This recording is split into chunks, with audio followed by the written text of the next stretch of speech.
Bonjour à tous et bienvenue sur BTS-MUX, bienvenue dans cette première vidéo de Vie ma vie de manager, donc cette nouvelle série où je vais vous montrer, vous raconter mon quotidien pendant une semaine. Avant de continuer justement, je vais rappeler pourquoi ces vidéos et à qui est-ce que ça s'adresse. Donc ces vidéos s'adressent aux élèves principalement de BTS-MUX, de BTS-MCO, ceux qui viennent de passer leurs examens, ceux qui sont en cours ou ceux qui veulent venir. Et donc l'objectif c'est de rajouter cette touche professionnelle en plus dans ce cursus pour qu'ils aient un aperçu vraiment du type de mission qu'ils vont pouvoir avoir justement quand ils seront titulaires et pour savoir si justement ça leur intéresse de venir en BTS MUC ou BTS MCO pour être manager de rayon. Évidemment, si vous venez dans notre univers, n'hésitez pas à regarder cette vidéo, ça peut peut-être vous intéresser. Donc je vais vous raconter aujourd'hui mon premier jour justement de Vie ma vie de manager, donc c'est le lundi. Donc qu'est-ce qui s'est passé justement ce lundi? Qu'est-ce qui s'est passé? Donc déjà, bon, j'ai une petite feuille à chaque fois où je me suis noté une petite checklist, j'ai envie de dire, de tout ce que j'ai fait dans la journée.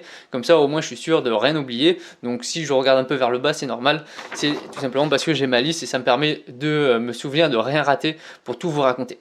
Donc alors, bon, moi j'arrive généralement à 6h30, donc ça c'était, donc c'est aujourd'hui, je suis arrivé à 6h30 ce matin, donc ça faisait un petit moment que j'étais pas retourné en magasin puisque moi je suis aussi en alternance, puisque je suis en bac+3 en alternance, et donc ça faisait, j'avais 2 semaines de cours justement et j'ai eu une semaine de congé, enfin de rattrapage d'heures même j'ai envie de dire. Donc je suis arrivé à 6h30, ça faisait 3 semaines que j'avais plus mis les pieds dans le magasin.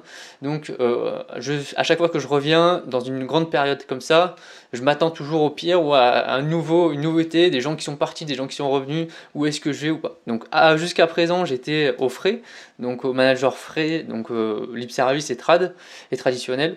Et donc donc quand j'arrive, bonne nouvelle, donc c'est à 6h30, bon, petite pause café rapide avec directeur, enfin directrice et les managers, et on m'annonce que la manager PGC n'est pas là.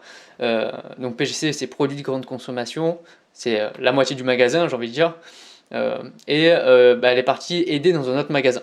Et donc c'est à moi qui était au manager frais, en alternance du coup, à prendre le secteur PGC.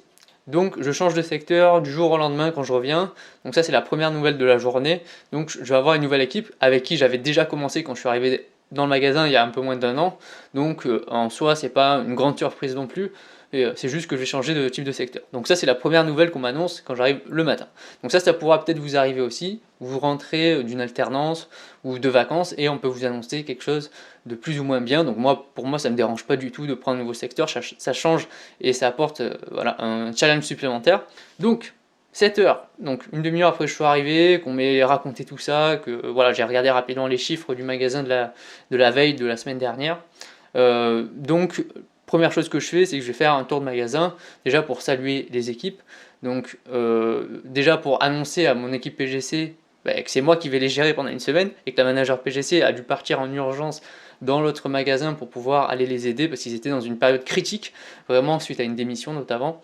Donc je fais mon tour de magasin, donc par le PGC, ensuite par le frais, etc. pour dire bonjour, ça faisait un moment que je les avais pas vus, donc ça prend un peu de temps, à chaque fois je m'arrête au type de personne pour dire un peu, enfin pour savoir où ils en sont, notamment au niveau du PGC, c'est mon équipe maintenant, pour savoir s'ils ont des problèmes, combien ils ont de palettes de livraison, etc., s'ils vont s'en sortir ou pas. Ça me permet déjà de faire un premier bilan. Ça c'est le premier truc à faire quand vous arrivez, c'est déjà, bon, saluer les équipes, ça paraît normal. Deuxième chose, c'est de s'informer où est-ce qu'ils en sont. Donc ça c'est le premier point. Ensuite, donc ce que je fais, alors ça c'est beaucoup au niveau des produits grande consommation, parce que vous avez une zone animation à animer, j'ai envie de dire, à entretenir. Donc première chose que je fais, donc jusqu'à à peu près 8h30, 9h, donc l'ouverture du magasin, je me mets dans la zone animation pour voilà, faire un coup de fassing, enlever les box qui sont vides, remplir justement avec des nouveaux box, remplir les étagères, les gondoles d'animation, etc. Faire des réimplantes s'il y a besoin. Parce que selon qui est-ce qui a fait la zone anime, des fois il n'y a pas forcément trop de cohérence, donc il faut faire quelques modifications. Donc ça a pris un peu de temps. J'ai créé ce fameux podium espagnol dont je vous avais partagé justement la photo donc dans l'onglet communauté la semaine dernière. Pour installer le podium espagnol, il fallait que j'enlève le non alimentaire, les soldes qu'il y avait dessus, pour les mettre à un autre endroit, puis ensuite pour rapatrier les produits et tout. Donc voilà, quand vous allez devoir faire une zone animation, vous allez souvent modifier des produits de place, ça va vous demander du temps, de la manutention. Ça c'est important puisque en plus j'avais une problématique particulière, c'était de mettre en avant ces différents produits espagnols pour pouvoir les déstocker. Donc ça c'était petite mission du jour, et ça c'est bien parce que c'est des choses qui sont imprévues justement à la base, et donc ça vous donne un petit challenge supplémentaire, une mission à accomplir. Donc on arrive à 9h30, c'est à peu près c'est vers cette heure-ci qu'on fait toujours la pause café, j'ai envie de dire, d'encadrement. Donc la pause habituelle, bon, ça dure 20 minutes, une demi-heure. Alors, la pause café est super importante, pourquoi? Parce que pendant ce que j'appelle pause café, vraiment, vous allez en fait travailler. Travailler pourquoi? Parce que c'est un lieu d'échange justement. Vous êtes avec l'équipe d'encadrement, directeur et différents managers, etc. Des fois avec d'autres employés. Et c'est à ce moment-là que vous allez parler de ce qui s'est passé, de ce qui se passe, des personnes des personnes qui veulent partir, des personnes qui ont fait tel ou tel truc, et ça vous permet de rester informé et surtout de coordonner le travail pour la suite.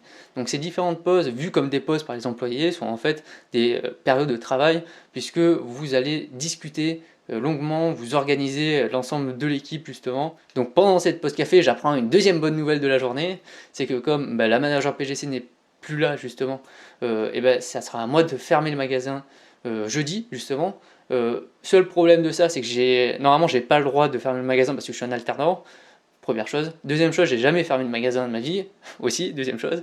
Et donc, la bonne nouvelle, c'est que demain, mardi, je vais devoir fermer avec le manager frais, justement, pour qu'il me montre la procédure de A à Z. Donc, en gros, je vais devoir faire 2 fermetures dans la semaine.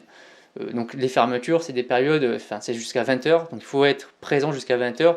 C'est des longues journées, mais c'est nécessaire parce que, voilà, il faut pouvoir fermer le magasin quand même. Donc ça, c'était la deuxième bonne nouvelle de la journée, j'ai envie de dire.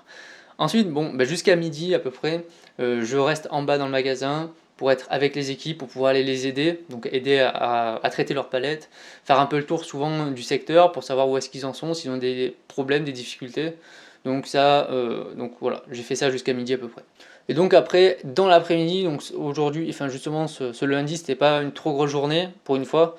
Donc après l'après-midi, je me suis mis un peu plus sur la gestion d'équipe, donc sur faire quelques modifications sur des plannings où j'ai vu qu'il y avait quelques anomalies qui avaient été réalisées et quelques demandes de la part des employés du matin, donc j'ai effectué ces différentes modifications, et aussi j'ai corrigé des anomalies de pointage, puisque quand vous serez manager, dans tous les magasins quasiment vous avez des pointeuses, des fois bon, il y a des erreurs, des anomalies, des dépassements d'horaires, ou des personnes qui partent avant, des postes qui ne sont pas prises ou qui ne sont pas pointés, et donc tout ça dans le logiciel il faut le rentrer. Donc ça a pris un peu de temps parce qu'il y en avait pas mal justement, et donc je suis parti du magasin, il était à peu près 14h, 14h30. Donc ça restait une journée à peu près typique de ce que vous avez quand vous êtes manager, 6h30, 7h, en tout cas en alimentaire, jusqu'à 14-15h, c'est les journées vraiment basiques, normales, où vous n'avez rien de spécial non plus à faire, vous n'avez pas d'amplitude horaire trop importante à respecter, c'est généralement ce que vous pouvez faire un jour lambda, j'ai envie de dire, en grande distribution. Donc voilà, c'était la première journée, c'était ce lundi, donc on se retrouvera demain pour la nouvelle vidéo, donc pour le mardi évidemment. J'espère que cette vidéo vous aura plu, qu'elle vous aura donné un petit aperçu déjà d'une première journée de qu'est-ce que vous pouvez faire dedans. Il y a plein de choses à faire encore cette semaine, il y a du boulot, donc on se retrouve tout au long de la semaine pour parler de ce que j'ai réalisé. Sur ce, on se retrouve demain pour une nouvelle vidéo. N'oubliez pas de vous abonner à la chaîne YouTube et de venir rejoindre notre espace membre. Allez, à bientôt. Bye.